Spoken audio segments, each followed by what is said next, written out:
Oh, no, I'm not.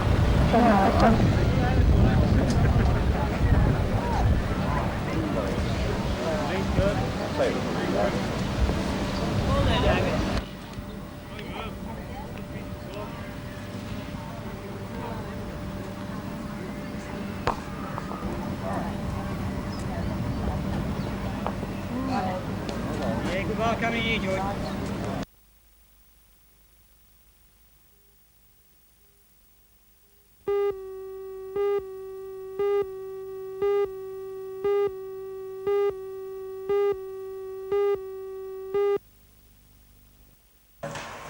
The new Tourist Authority has been described as the tourism equivalent of the Hunter Development Board. It works on the same idea. Backed by an initial state government grant of $150,000, the authority is made up of appointed local and state government representatives and 11 industry members elected today. We will also be giving you a much... is represented on the authority by Mr. Roy Earl. The authority will replace the Hunter Tourist Association and the government's own local tourist office. The aim of the authority will be to put parochialism to work. The whole objective is to use parochialism, and we certainly know it exists, to make the most advantage of it. We will have problems, but the enthusiasm that's been shown by all the tourist associations and the people throughout the region, I believe we can overcome it and really make this work well.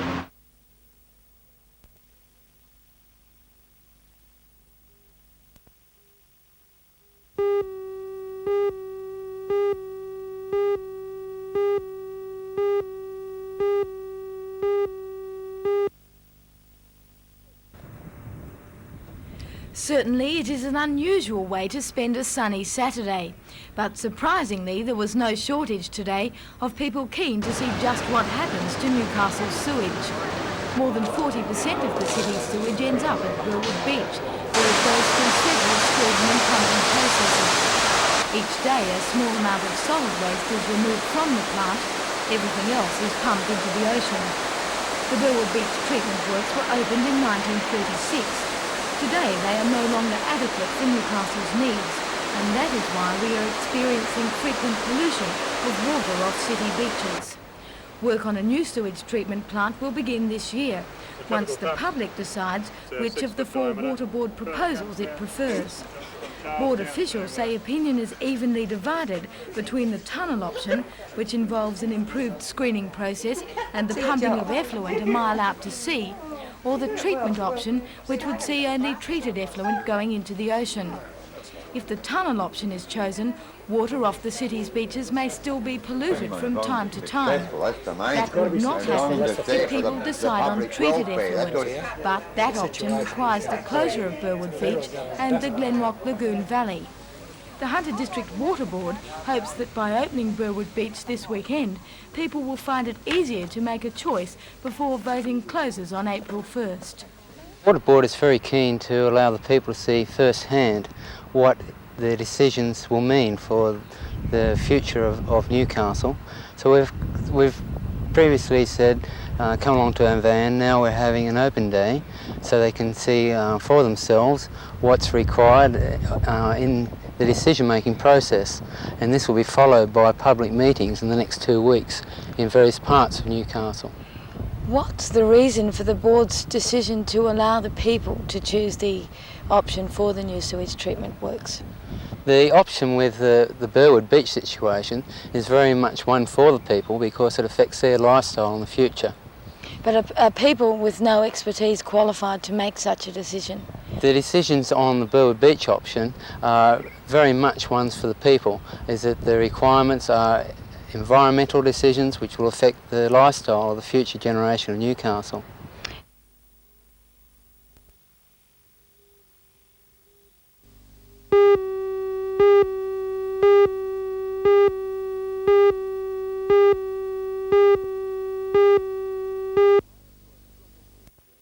Their lives are a struggle to exist in poverty amid violence.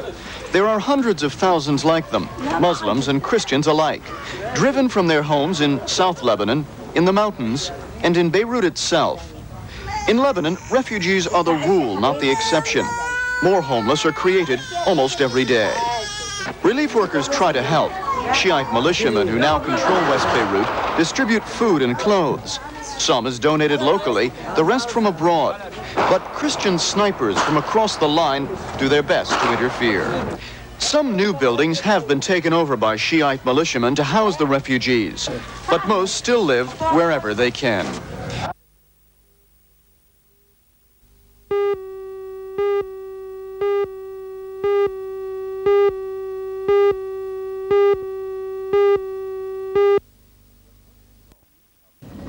The Persian Gulf, a vital filling station for Japanese and European industry. These supertankers satisfy 1/5 of the free world's oil appetite. If Iran managed to cut the flow, the economic pain would reach factory workers in Tokyo, motorists in Paris, and investors on Wall Street.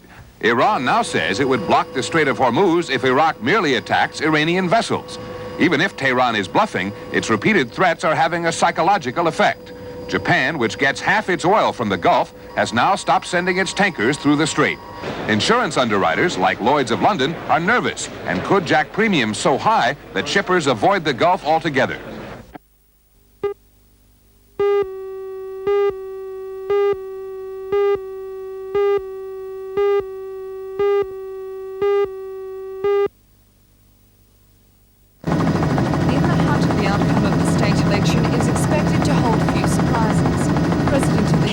And do have the ability to contribute to Newcastle through local government.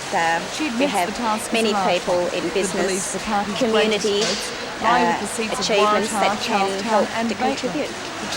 Does this put you offside with the citizens group? I don't think it should put us offside.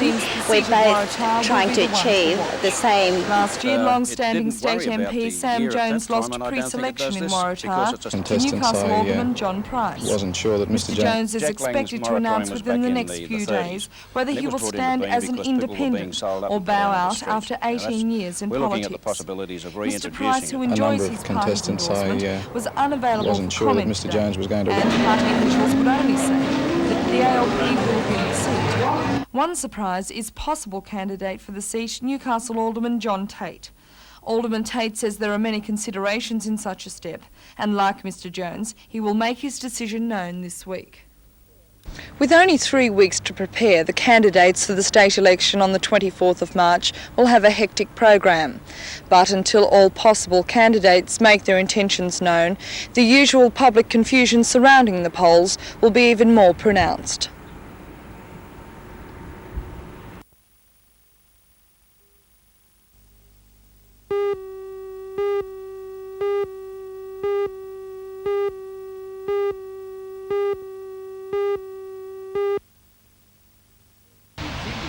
The visitors to Burwood Beach were participants in what a water board spokesman called an experiment in two-way public education. Up until the open days, 1,400 people had voted on the board's 4 preferred methods for controlling beach pollution. Many more votes were entered over the weekend, far more than is needed for an accurate random survey. So far it seems the public will favour either the tunnel option, where effluent will be pumped 1.5 kilometres out to sea, or the full treatment option, after which the sewage will be discharged just off the beach. Both options have their problems. One public submission has suggested the tunnel will still allow untreated sewage to occasionally reach the beaches, and water board engineers are checking this problem. If full treatment is opted for, settling ponds would use land that may otherwise be open for public recreation. Over the next 2 weeks, public forums will be held on the issue. By April 1st, the Hunter District Water Board must decide after considering the results of voting. Its recommendation will then go to the state government for a final decision that will take Newcastle's sewerage system well into the 21st century.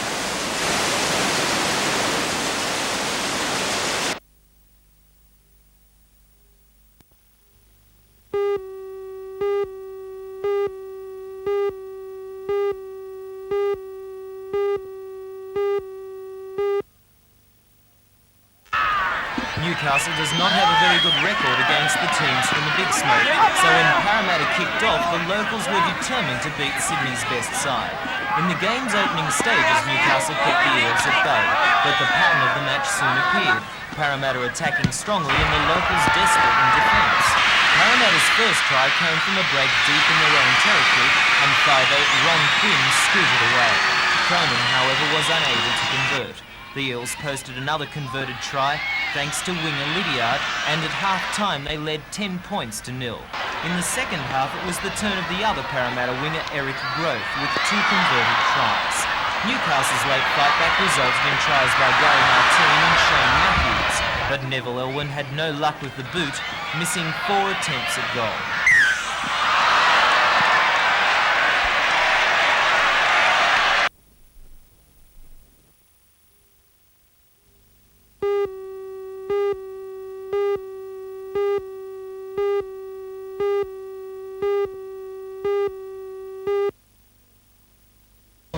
David Wilson and Judith Reffel, both 24 of Manly, were killed instantly in the collision. Police say the motorcycle on which they were travelling went out of control on a bend and veered to the wrong side of the road. It smashed into a 15-tonne truck and their bodies were trapped under the wheels. A second motorcycle with 2 people aboard was travelling closely behind. Police say the rider lost control of the machine when he saw the accident and collided with the front of the same truck. He escaped with a broken leg and his female passenger suffered only minor injuries.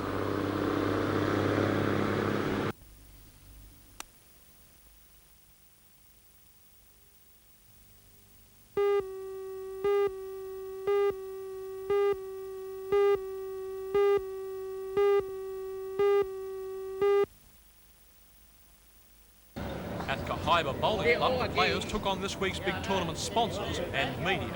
While the competition may have been less than fierce, the NBN Carlton International Tournament contestants were intent on acquainting themselves with the event. This is where it'll all be happening over the next 6 months. NBN's coverage of the big event will be even better than in previous tournaments. More surrounding scaffolding, allowing the 3 fixed cameras wider scope, plus there'll be a roving camera on ground level. Highlights of play over the next 4 days will be shown from 10:30 p.m. until 11:30 p.m. Semi-finals live on Saturday afternoon and the finals live from 1 p.m. on Sunday. 1982 winners of the tournament, Ken Woods and George Dawes of the ACT, took time out to ponder over their chances of making it a double. We looking here or we...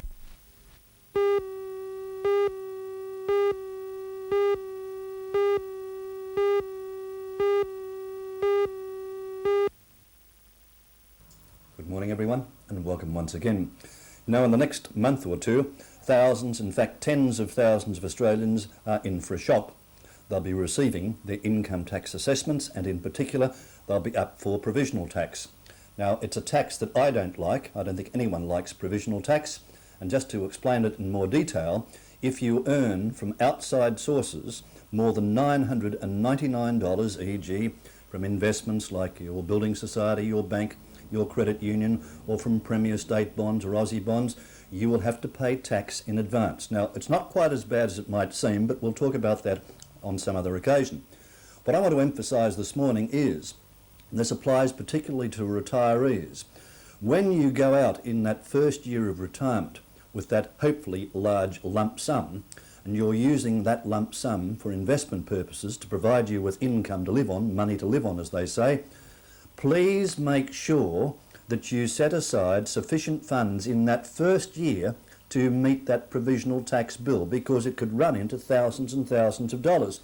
And I'm a little disappointed more professional investment advisors don't forewarn retirees of the importance of this particular point. Now, in talking about taxation, I'm also extremely disappointed that so-called professional advisors, and I include with respect bank managers, building society managers, credit union managers, accountants, solicitors and some stockbrokers, have not informed parents and grandparents, and I've done this on a couple of occasions, but they haven't informed them of the new rules with regard to the investment income of children. So be forewarned that last year it was permissible for children under the age of 18, unmarried children, to earn up to $1,040 a year This year, that threshold has been reduced to $416. And if they earn more than $416, you're in for one big shock. So don't forget what I said. Change that situation as fast as you can. Once again, I'll see you next Monday.